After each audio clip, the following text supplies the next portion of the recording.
یا اہل بیت النبوة یا اہل بیت النبوة یا اہل بیت النبوة۔ پروردگار عالم نے کیا کہا کہ وہ وقت یاد کرو کہ جب ہم نے اپنے ملائکہ سے کہا کہ انی جاعل فی الارض خلیفہ، زمین میں اپنا خوب توجہ کیجیے گا جانشین بنا رہا ہوں، تو لہٰذا ذات رسول خدا، ذات انبیاء، ذات رسول، ذات ائمہ، یعنی خلافت الہیہ، خدا کے جانشین، اس لفظ کو اپنے ذہن میں رکھیے گا۔ واقعہ میں بتاؤں اپنے الفاظ میں مختصر کر کے، جب یہ بات ہوئی تو ملائکہ نے ایک دفعہ گفتگو کی اور فرمایا کہ پروردگار اتجعل فیہا من یفسد فیہا، اس کو بچائے گا، اس کو رکھے گا، اپنا جانشین بنائے گا زمین میں، کہ جو فساد پھیلائے گا، خون بہائے گا، اور عبادت کے لیے ہم ہیں تو وَنَحْنُ نُسَبِّحُ بِحَمْدِكَ وَنُقَدِّسُ لَكَ، ہم تیری تسبیح بھی کرتے ہیں، تیری تقدیس بھی کرتے ہیں۔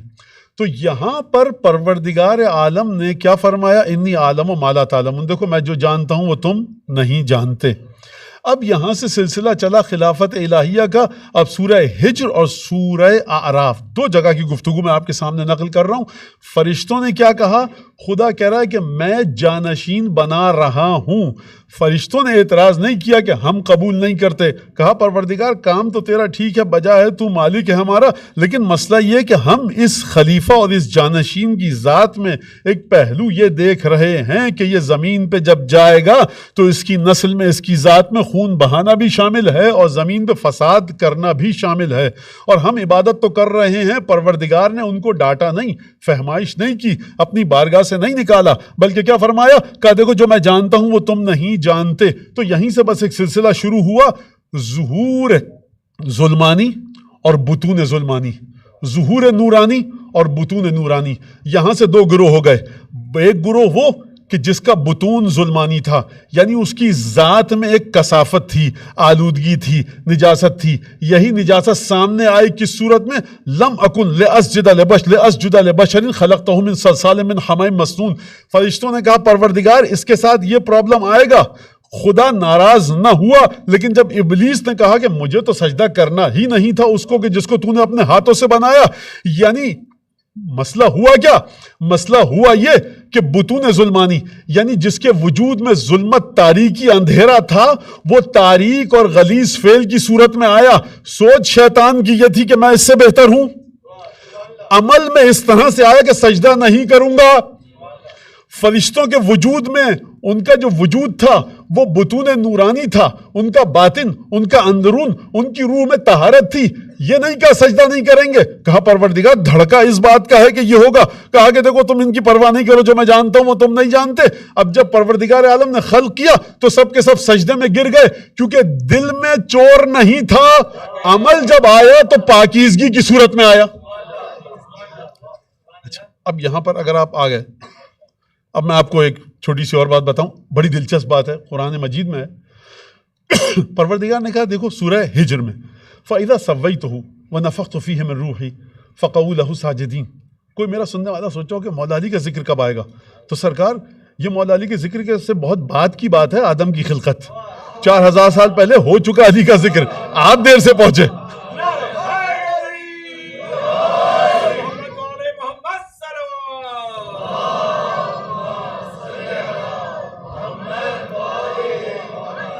لہٰذا پروردگار عالم نے یہ جو میں نے عرض کیا آپ کے سامنے جملہ، بڑا سخت لفظ ہے، مشکل لفظ ہے، بطون ظلمانی، یعنی اندر تاریکی تھی۔ جب اندر دل میں، ذہن میں، دماغ میں، روح میں تاریکی ہے، گمراہی ہے، تو سوچ اگر گمراہ ہو تو عمل بھی گمراہ کن ہوتا ہے۔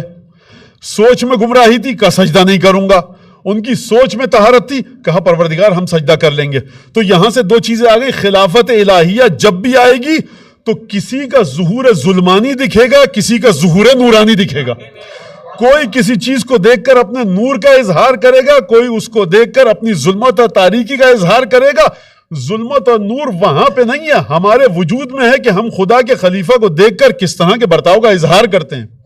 بات آگے بڑھی، سورہ ہجر میں آئیے، کہا کہ دیکھو بڑی باریک بات کہی ہے خداوند تبارک و تعالیٰ نے، کہا کہ دیکھو جب میں تصفیہ کر لوں بالکل متوازن انداز سے، فَإِذَا سَوَّيْتُهُ وَنَفَخْتُ فِيهِ مِن رُوحِي، میں اپنی روح میں سے پھونک دوں اور تسویہ کر دوں، متعادل، بیلنس، پرفیکٹ انداز میں، بڑی پرفیکشن کے ساتھ، ایکسیلنٹ فنیشنگ کے ساتھ جب اس آدم کو خلق کر دوں اور پھر اس کے بعد اپنی روح پھونکوں، فقعوا لہ ساجدین.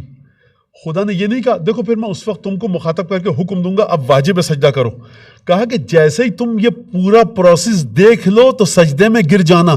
اس کا مطلب ہے کہ تسویہ کا پروسیس اور نفخ روح کا پروسیس سب کے سب فرشتوں کے علم اور ادراک میں تھا.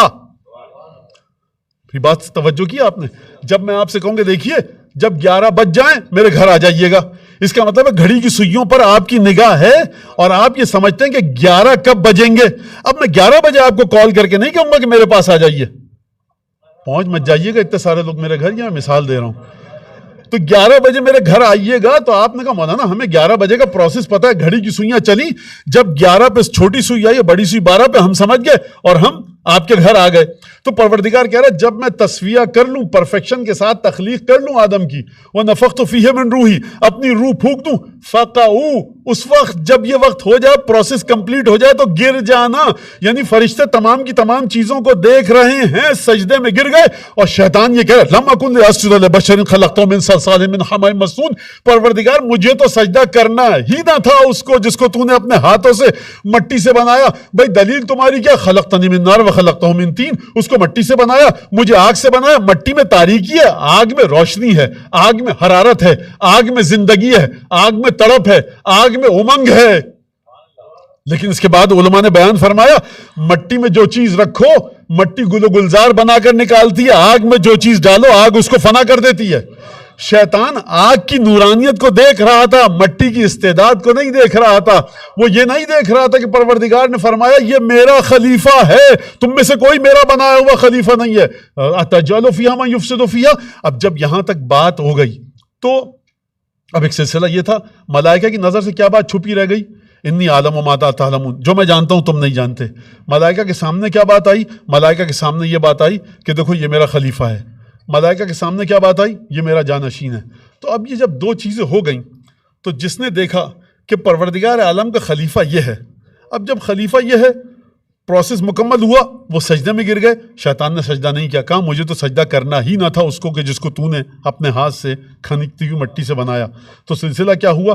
سلسلہ یہ ہوا کہ جب بھی ولی خدا آئے گا، جب بھی خلیفہ الہی آئے گا، جس کے اندرون میں ظلمت اور تاریکی ہوگی وہ اپنی تاریکی کے مطابق کام کرے گا، جس کے وجود میں نورانیت ہوگی وہ نورانیت کے مطابق کام کرے گا.